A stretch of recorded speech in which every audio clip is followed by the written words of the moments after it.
2 நாள் தூக்கம் போச்சு ஸ்டாலினுக்கு. தூங்க முடியல, பதறாரு, கொதிக்கிறாரு நம்ம மேல. அது காரணம் என்ன?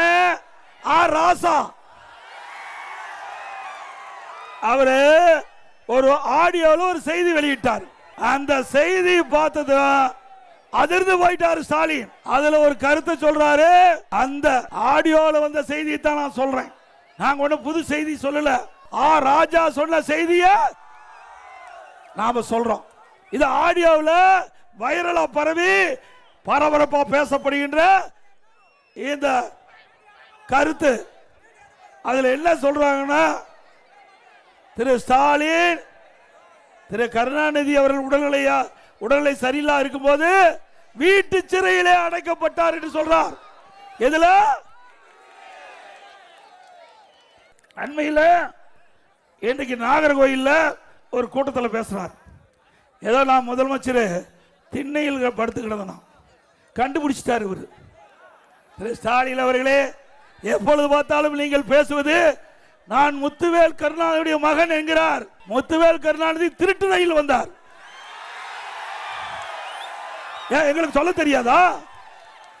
நான் வடக்க வேணும். ஒரு முதலமைச்சர் இருக்கிறீங்க, ஒரு கட்சிக்கு தலைவரா இருக்கிறீங்க, பொறுப்போட பேச வேணும். பொறுப்பு தவறி பேசினா எங்க தொண்டம் கூட பொறுத்து கொள்ள முடியாது. ஸ்டாலின் அவர்களே, திருட்டு ரயில் ஏறி வந்தவர்களுக்கு உங்களுக்கு இவ்வளவு யதார்த்தம்னா, ஒரு விவசாய குடும்பத்தில் பிறந்து உழைப்பால் வந்தவனுக்கு எவ்வளவு நாள் இருக்கு? வாயு நாக்கு இருக்குன்னா எது வேணாலும் பேசிடலாமா? எங்களுக்கு பேச தெரியாதா? எங்களுக்கு நாக்கு இல்லையா? ஸ்டாலின் அவர்களே, நாவடக்கம் தேவை. உங்க கட்சி துணை பொதுச்செயலாளர் திரு ராசாவை தட்டி கேட்க தெம்பு திராணி இல்லாத ஒரு முதலமைச்சர். ஆக ஒரு முன்னாள் முதலமைச்சர் திரு கலைஞர் அவர்கள் ஒரு அப்பாவையே வீட்டில் சிறையில் அடைச்சிருக்கிறா நாட்டு மக்களுக்கு என்ன கதி? எப்ப பார்த்தாலும் விடுதலை பத்தி பேசிட்டே இருப்பார் வைகோ. அவரு பாவம், பரிதாபமா இருக்குது. ஒரு கட்சி வச்சுக்கிட்டு எதுக்காக கட்சி தூக்கினாரு? திமுக எதிர்த்து கட்சி தூக்கினார். அந்த கட்சியில போய் திமுக சின்னத்தில் நிற்கிறார். அப்ப எதுக்கு கட்சி தனியா தேவை?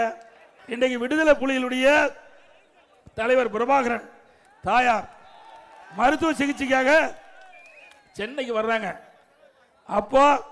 அப்ப திரு கருணாநிதி அவர்களை காங்கிரஸை திருப்திப்படுத்துறதுக்கு அவர் விமானத்திலிருந்து இறங்காம திருப்பி அனுப்பிச்சிட்டாங்க. அப்பொழுது வைகோ பேட்டி கொடுக்கிறாரு. கலைஞர் கருணாநிதியின் இந்த இன்ன துரோகம் வரலாற்றில் என்றுமே மன்னிக்க முடியாது, நெஞ்சம் கொதிக்கிறது, கண்ணீர் உறைந்து விட்டது அப்படின்னு வசனம் பேசுறார். இப்ப யாரோட கூட்டு? திமுக கூட்டு. மறுமலர்ச்சி திராவிட முன்னேற்ற கழகத்தினுடைய மூத்த ஒரு நிர்வாகி போய் திமுக கூட்டணி பேசி அந்த கூட்டணி உடன்பட்டு ஏற்பட்டு வெளியில இருப்பது அழுது கொண்டே சிரிக்கிறேன். என்ன அழுது கொண்டே சிரிக்கிறேன்னு சொல்லிட்டு வந்தார். அப்படி அந்த கூட்டணி அண்ணா திமுக கூட்டணி அப்படியா இருந்தது? எங்களுடைய கூட்டணி வலிமையான கூட்டணி என்பதற்கு உதாரணம், எங்க கூட்டணி தலைவர்கள் அண்ணா திமுக தலைமை கட்சி அலுவலகத்தை சந்தித்தோம். பாரதிய ஜனதா கட்சி, பாட்டாளி மக்கள் கட்சி, அம்மா மக்கள் முன்னேற்ற கட்சி, எங்களுடைய கட்சியெல்லாம் தலைமை அலுவலகத்துக்கு வந்தாங்க, பேசணும். யாருக்கு எத்தனை தொகுதி என்று இன்றைக்கு பேசி முடிவு செஞ்சு 2 மணி நேரத்தில் அண்ணா திமுக தலைமை அலுவலகத்தில் அறிவிக்கப்பட்டோம். ஸ்டாலின் திருநெல்வேலி ஒரு பொதுக்கூட்டத்தில் பேசுறார். மழை வேற வர மாதிரி இருக்கு. அந்த பொதுக்கூட்டத்தில் அவர் பேசிக்கிட்ட பொழுது அப்படி கோபத்தை கக்கிறார், எரிச்சலை வெளிப்படுத்துகிறார். அவர் சொல்றாரு, எனக்கு உயிர் கொடுத்த ஆளாக்கிய தலைவர் கலைஞரை நான் வீட்டு சிறையில் வைத்திருந்தேன் என்று நாக்கில் நரம்பில்லாமல் பேசுகிறார் எடப்பாடி பழனிசாமி அப்படின்னு ஸ்டாலின் பேசுறார்.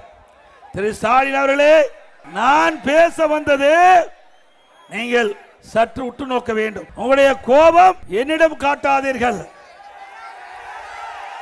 உங்களுடைய துணை பொதுச் செயலாளர் முன்னாள் மத்திய அமைச்சர் ராசாவிடம் காட்டுங்கள். அவர்தான் ஆடியோல ஒரு செய்தி சொன்னார். அந்த செய்தி தமிழ்நாடுல இந்திய அளவில் வைரலா பரவி வருது. திரு ஸ்டாலின் அவர்களே, எங்களுடைய அம்மா இருந்த பொழுது என்னென்னலாம் பேசுனீங்க நீங்களே சொல்லுங்க. சரியா தவறான மக்களே முடிவு பண்ணுங்க. 2021 பொது தேர்தல், 2021 சட்டமன்ற பொது தேர்தல். அந்த சட்டமன்ற பொது தேர்தலில் 22வது தேர்தல் வாக்குறுதி திமுகவின் சார்பாக ஸ்டாலின் வெளியிட்டார்.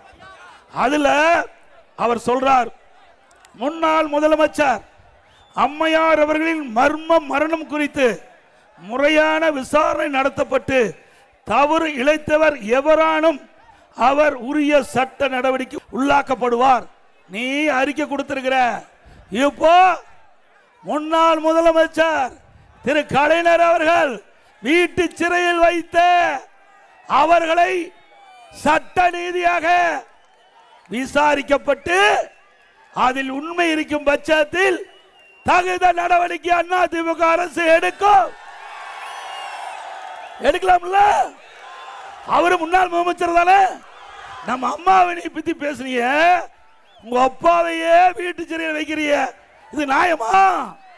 தன்னுடைய தந்தைக்கே இப்படிப்பட்ட கதினா நாட்டு மக்களுக்கு என்ன கதி என்பதை எண்ணி பாருங்க. நாமளே சொல்றோம், ராஜா தானே சொல்றாரு, அது கோபம் பொத்துக்கிட்டு வருது. அவளுடைய மகன் அழகிரி சொல்றார் இங்கிலீஷ்ல, my father is being a prisoner, எங்க அப்பாவை சிறையில் வச்சுன்னு சொல்றார். யாரு? திரு கருணாநிதியுடைய மூத்த மகன் அழகிரியே சொல்றாரு. அது உண்மையாயிடுது இல்ல? ஏன்னா திரு ராசா அவர்கள் உண்மையை சொன்னா ஸ்டாலின் இருக்கிற இடம் வேற இடமா மாறிடும். அது மட்டும் இல்ல, இப்ப சந்தேகம் வலுக்குது. ஸ்டாலின் பேச பேச இதில் உண்மை இருக்குமா என்று மக்கள் சந்தேகிக்கிறார்கள். அதுல திரு ஸ்டாலின் அவர்கள் தன் அண்ணனை அழகிரி ஒதுக்கி வச்சிட்டீங்க. உங்கள் தங்கை திருமதி கனிமொழியே மாநில அரசுக்கு வராம தடுத்துட்டீங்க. உங்கள் தந்தை கருணாநிதி இறுதி காலம் வரை உங்களை நம்பி எந்த ஒரு முக்கிய பொறுப்பும் கொடுக்கல, கட்சி தலைவர் பதவி கூட கொடுக்கல, செயல் தலைவர் தான் கொடுத்தார். அப்படி நம்பிக்கைக்கு பாத்திரமானவர் இன்றைய முதலமைச்சர் ஸ்டாலின். அண்ணா திமுக ஆட்சிக்கு வந்த உடனே திரு ராசா அவர்கள் இந்த ஆடியோவில் வெளியிட்ட செய்தியை விசாரணை மேற்கொள்ளப்பட்டு சட்ட நீதியாக நடவடிக்கை எடுக்கப்படும். முன்னாள் முதலமைச்சர் திரு கலைஞர் அவர்கள் வீட்டு சிறையில் வைத்த அவர்களை சட்ட நீதியாக விசாரிக்கப்பட்டு அதில் உண்மை இருக்கும் பட்சத்தில் தகுந்த நடவடிக்கை அதிமுக அரசு எடுக்கலாம்ல. அவரு முன்னாள் முதலமைச்சர் தானே. இன்னொரு கருத்தையும் ஸ்டாலின் சொல்றார், ஒரு களங்கத்தை என் மீது சுமத்தி இருக்கிறார். திரு கருணாநிதி அவர்கள் இறந்துட்டார். அவர் நல்லடக்கம் செய்வதற்கு அவர் அடக்கம் செய்ய மெரினாவில் இடம் வேணும் கேட்டார். நான் முதலமைச்சர் இருந்த போது நான் தெளிவுபடுத்தினேன். இதே கருணாநிதி அவர்கள் முதலமைச்சர் இருந்த பொழுது நம்முடைய பொன்மனச்செம்மல் புரட்சி தலைவர் எம்ஜிஆருடைய மனைவி திருமதி ஜானகி அம்மாள் அவர்கள் முதலமைச்சராக இருந்து கொஞ்ச நாள் இருந்து இறந்துட்டாங்க. நாங்கள் அண்ணா திமுக சார்பாக கேட்டோம். அவர் புரட்சி தலைவர் எம்ஜிஆருடைய மனைவி, அவரும் முதலமைச்சராக இருந்தார். அவருக்கு பொன்மனச்செம்மல் புரட்சி தலைவர் எம்ஜிஆருக்கு பக்கத்தில் இன்னைக்கு மெரினாவில் நாங்கள் அடக்கம் செய்யணும். கொடுக்க முடியாது. முதலமைச்சராக இருந்து இறந்தால்தான் மெரினாவில் இடம் கிடைக்கும். அவர் முதலமைச்சரா இல்ல, முன்னாள் முதலமைச்சர். அது மட்டும் இல்ல, ராமாபுரம் தோட்டத்தில் அவருக்கு சொந்த நிலம் இருக்குது, அதுல நல்லடக்கம் செய்யலாம். அரசாங்கத்தின் சார்பாக காவல்துறை மரியாதை செலுத்தப்படும் என்று அமைச்சரவையில் கூட்டத்தில் தீர்மானம் போட்டீங்க. அதுக்கு முந்தி பெருந்தலைவர் காமராஜர் அவர்கள் அவர் முதலமைச்சர் இருந்து நிறைய நாட்டு மக்களுக்கு நன்மை செஞ்சிருக்கிறார். இன்றைக்கும் பெருந்தலைவர் காமராஜுக்கு தமிழ்நாட்டில் தனி மரியாதை இருக்குது. அவர் எந்த கட்சியா இருந்தாலும் அதை பற்றி யாரும் பொருட்படுத்துவதில்லை. மக்களுக்கு சேவை செய்த ஒரு மனிதர் பெருந்தலைவர் காமராஜ் என்று இன்றைக்கும் மக்களால் போற்றப்படுகின்ற தலைவர். அவருக்கு மெரினாவில் ஒரு இடம் வேணும்னு திரு கருணாநிதி அவர்கள் முதலமைச்சர் இருந்த பொழுது நம்முடைய காங்கிரஸ் கட்சியிலிருந்து நம்முடைய கட்சியில் இணைந்த SR பாலசுப்ரமணியம் அவரோட 2 பேர் போய் திரு கருணாநிதி கேட்குறாங்க. அப்போ கருணாநிதி சொல்றாரு, முதலமைச்சராக இருந்து இறந்தால்தான் மெரினாவில் நல்லடக்கம் செய்ய இடம் கொடுக்க முடியும், ஆனா உங்களுக்கு இந்தியில இடம் கொடுப்புன்னு சொன்னாங்க. அப்படின்னா திரு கருணாநிதி யாரு? முன்னாள் முதலமைச்சர் தானே. மற்ற முன்னாள் முதலமைச்சருக்கு ஒரு நியாயம், இவருடைய அப்பாவுக்கு ஒரு நியாயமா? நான் தான் சொன்னேன், ஏற்கனவே ஒப்பா தெரிவிச்சிட்டாரு, ஒப்பா தீர்மானம் போட்டிருக்காரு. அதன் அடிப்படையில் முன்னாள் முதலமைச்சராக திரு கருணாநிதி அவர்களுக்கு மெரினாவில் இடமில்லை, கிண்டியில் 2 ஏக்கர் நிலம் கொடுப்பதா சொன்னேன். நிலமும் கொடுக்க முயற்சி கொடுத்துட்டேன்.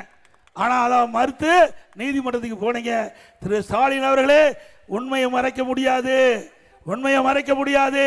உங்க அப்பா இருக்கின்ற பொழுது ஒரு முன்னாள் முதலமைச்சருக்கு ஒரு நியாயம், நீங்க வந்து எங்க இடத்துல முறையிடுகின்ற பொழுது உங்க அப்பா என்ன முடிவு எடுத்தாரோ அதே முடிவை நான் எடுத்தேன், வேற ஒண்ணும் இல்ல. இங்க இருக்கிற அமைச்சர் என்ன சொல்லாரு, ஓசியில பஸ் என்ன, அவர் அப்படியே முகத்தை சுழிச்சு ஓசியில நீங்க பஸ்ல பயணம் செய்யறாங்க. எனவே அப்ப மட்டும் சொத்தா, அரசாங்க சொத்தையா நீ என்ன கொடுக்குற?